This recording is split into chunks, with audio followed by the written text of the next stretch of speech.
So the next point and the final point is living beings have lifespan.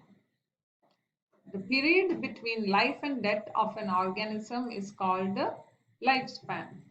So what is lifespan? Lifespan is the average number of years the animal or the living being lives in this world is called a lifespan. Okay.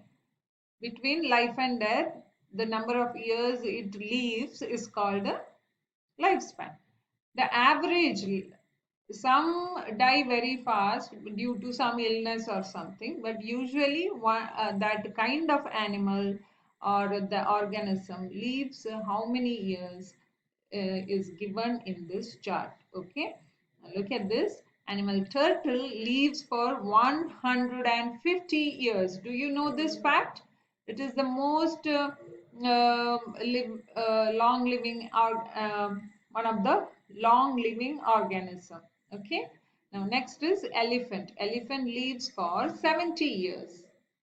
Cow lives for 20 years, eagle 20, and man, look at man, is having an average life of 80 years. Okay, the man can live up to 120 years also, but they have given the average lifespan. Okay, usually now 100 year is the longest lifespan of the man. Okay, now let us look at the lifespan of plants. Now, lifespan of plants are classified into three. Why? Because look at this: annuals, biennials, and perennials. The annual kind of plants are plants which bear flowers, produce fruits, and die in a year or a season. Okay, they they see, they are kind of plants which uh, are born from the seedling, okay, or the kind of germination, and then they produce fruits or flowers, and and they die within a year. Example like tulasi, mint, all the herb type, all are seasonal. See, they die within a year or a season. Like paddy. Paddy means rice. You know that we cultivate rice within a season, right? Um, like in June they plant, and by the September, October they reap the fruit also from the rice, isn't it? After that the plant is taken away because the plant die. Yes, without water they don't survive and they die. So usually the fruit of the plant is used by the humans and the animals during that period. Jowar, wheat, pumpkin, vegetables, cotton, etc. are examples of these. Now look at the biennials. Biennials are plants which live up to 2 years or 2 seasons, produce flowers, fruit, seed, and again die. So the carrot, example like a carrot, ginger, cabbage, sugarcane, beetroot, etc. are plants which live for 2 years. After that they die and a new plant will be produced within that period. Okay. Now perennials. Perennials are plants which live for many years, more than 2 years, and they live. Some plants live for much longer period, like trees. They keep producing flowers, fruits, and seeds. Every year or two, you get the mango, isn't it? The jackfruit, which you reap from the same tree for many years, isn't it? Like that. Examples are mango, lemon, coconut, neem, jackfruit, arecanut. Most of the trees are perennials. Okay. So you have learnt about the lifespan of the plants. Now look here. The plants are classified into two. Two types of plants are there. That is monocotyledonous and dicotyledonous. The seeds which have only one cotyledon is that is seed leaf. Okay, those are called monocotyledonous. Example, jowar, ragi, wheat, paddy, millets. You must have learnt about cereals and pulses, right? This is kind of the most of the cereals are monocotyledonous seed, okay, monocot seed.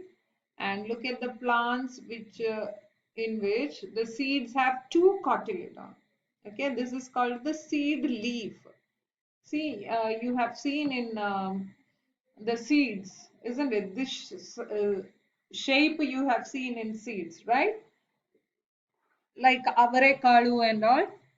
More, it can be cut into two, right? Like a channa, the Kabul channa, if you split, put it in water, soak it in water for 4 to 5 hours, and if you press, that will split into two. Okay, you try that. Okay, try that, and you can see that it splits into two.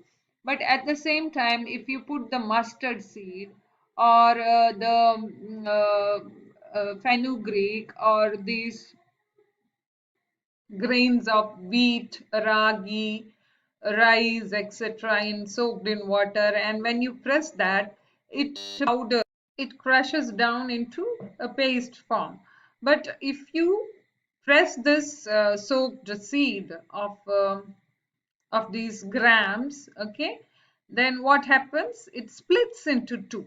Okay, you can see that it easily splits into the correct half shaped, okay, half of that seed.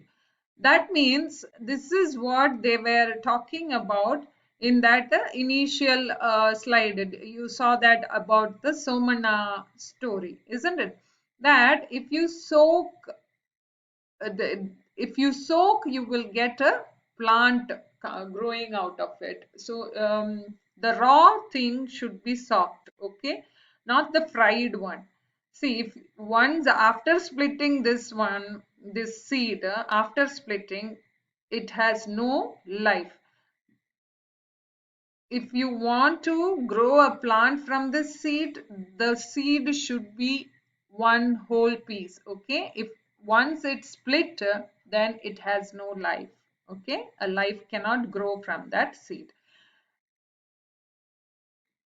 See, even the peanut is a dicotyledon. Okay, now if the peanut is fried, again the living component is damaged. Okay, like if you split the gram, it the living component is damaged. Likewise, the fry, if you heat the seed, the living components get damaged. Okay, so it's the same in the case of this monocot also. If you after soaking, if you fry them, or before soaking also, if you fry these grams, or I mean grams, or the grain, okay, it will lose its living component.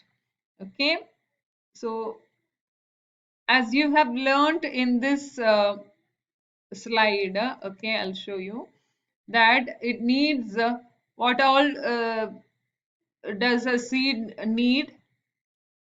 It requires sunlight, air, isn't it? All of this it requires to grow into a plant. This from the seed, it requires the sunlight, water, air, carbon dioxide, everything it requires to grow into a plant. Therefore, the seeds are very important for a plant. Okay. Now you understood, no? What is monocotyledon and dicotyledon? Monocotyledon cannot be split. Most of the cereals, grass, flowering plant, bamboos, all these are monocotyledon. Now, which the seeds which can be cut into two or half, that kind of seeds are usually dicotyledon, and most of the grams are dicotyledon.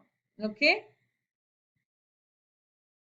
Now let us look at the importance of plants and animals. Plants and animals are two important components of environment. You know that, right? We need both animals and plants for us to live.